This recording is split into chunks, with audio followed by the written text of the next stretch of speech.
2, 1, go. Careful. What are you doing? Are you okay? Hello and welcome to Power Drifting, the rally game podcast. This is Bonus Stage, which is a bite-sized episode looking at a lesser-known rally title that maybe deserves your attention or deserves to be avoided, like an oil patch on wet tarmac. My name is Tom, and in this episode, I'll be taking a look at the very bare-bones 2002 rally title from Rage, titled Rage Rally. No point for effort on the title there, guys. Let's go.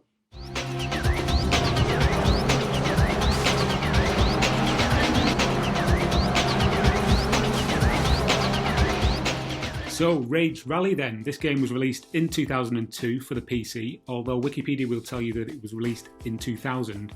The best evidence I can find is it was released in 2002, February 2002 in fact, and a product, as the name suggests, of the now defunct Rage Games. I think Rage Games, as a software house, could probably generate an episode just on its own, just from some of the games that they created. They began life in 1992 and based up in Liverpool. I say up because I'm based down south. Yes, I am from the north, but I'm in the south, in exile. But yeah, they started in 1992, and some of the games in their back catalogue are quite well known, to be honest. You've got things like Striker, the football game, the Power Drive series for the Mega Drive, PC, Amiga, Jaguar, etc. Revolution X, that infamous light gun game. Striker 96, FIFA Soccer as well for the SNES. Dark Light Conflict, that was a game I played on the Sega Saturn. I just loved to torture myself with those net curtain transparency effects. Jonah Lomi Rugby, the infamous Doom port to the Sega Saturn, and then moving on to things like UEFA Striker on the Dreamcast and Incoming also on the Dreamcast and PC. That was one of my early favourites for the Dreamcast, the sort of sci-fi shooter Incoming.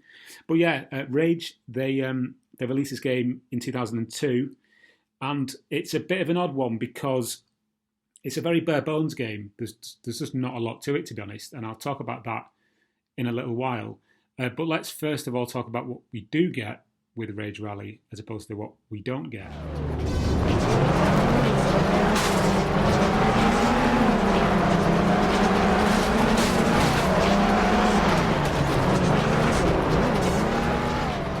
So I think it's worth mentioning here that I've downloaded this game from an abandonware site, so I don't actually own the disc.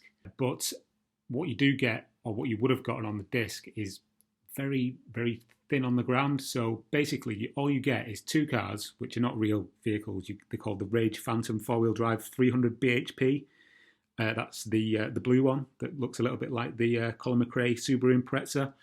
And then you've got the Rage Typhoon 4-wheel drive 270 bhp, which is a red and white vehicle, which looks like something from Multi-Racing Championship on the N64. I have to get a reference into that game in every episode just because it's one of my guilty pleasures. But yeah, you only get two vehicles out of the at the start of the game, which is a little bit stingy in my opinion. You also get 4 tracks, again, very stingy, but I mean, at this period in time, games of this ilk were very kind of, again, thin on the ground with stuff to do. So you get 4 tracks, and they've got weird names, and they are Goldstone, Quarry, Dyson, and Luger. And what Dyson and Luger really kind of reference, I have no idea other than, somebody doing the hoovering, holding a World War II handgun. Bit odd. On top of that, you only get 2 gameplay modes. Well, 3 if you count one that isn't really a gameplay mode, but I'll tell you that in a sec. So you get arcade mode, which is, as you would imagine, you go through, you select which car you want to control, then you go and choose which of the 4 tracks you want to race on, and then you have a 5-lap race against 3 drones. That's it. There's nothing else. There's no championship. There's no way of like accumulating points over a season or anything like that, or doing repairs to your car because there's no damage in this game. It's literally just race round and round 5 times, win the race or not because it's quite difficult. And do that on all four courses. The time trial mode is, again, as you would expect, it's basically just you against the clock on one of those 4 courses, going round and round infinitely, forever, until you die.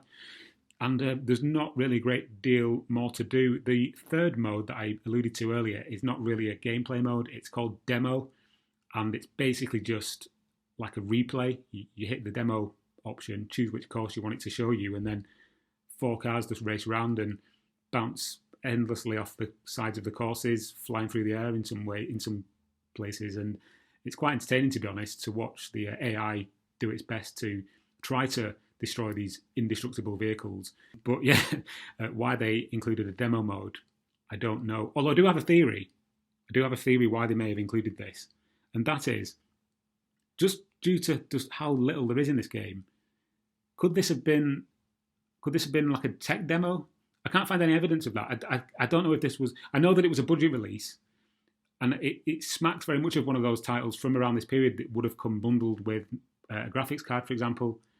I don't know if that actually happened, but there's just not a great deal to it. And even though it looks very nice, I'm wondering if this is more of a tech demo than anything. I mean, I say it looks nice. It looks good for the time period, I guess. But then there's not really a lot going on. I mean, the vehicles are all very crisp and they have like a sort of a shiny texture to them. But there's no real weather effects or, mud flicking up or anything like that. The cars don't get dirty over time. There's some nice lens flare effects as the sun pops up over the trees. It's quite blinding, and that's probably the standout visual effect that is in this game.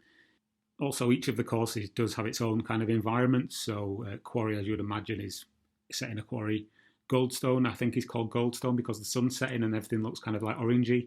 Luger and Dyson, one of them is a snowy course, it's like a figure of 8 in a snowy setting, and the other one is kind of like almost like Welsh kind of stone walls, countryside.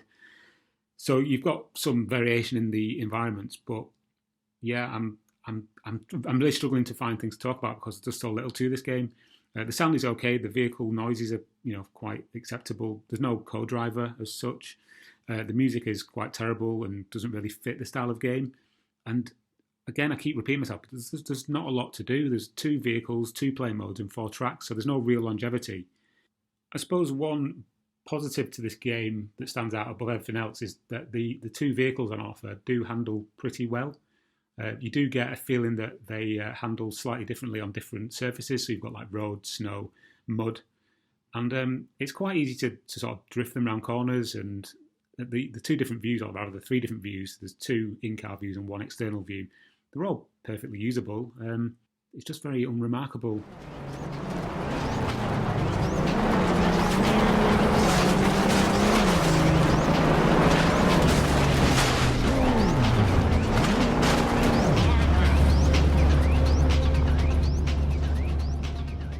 What I did find was an interview with one of the guys who was involved in the creation of this game, a guy called Colin Bell, who was the director of Rage Software at the time. No, not that Colin Bell, the Manchester City player, different person entirely.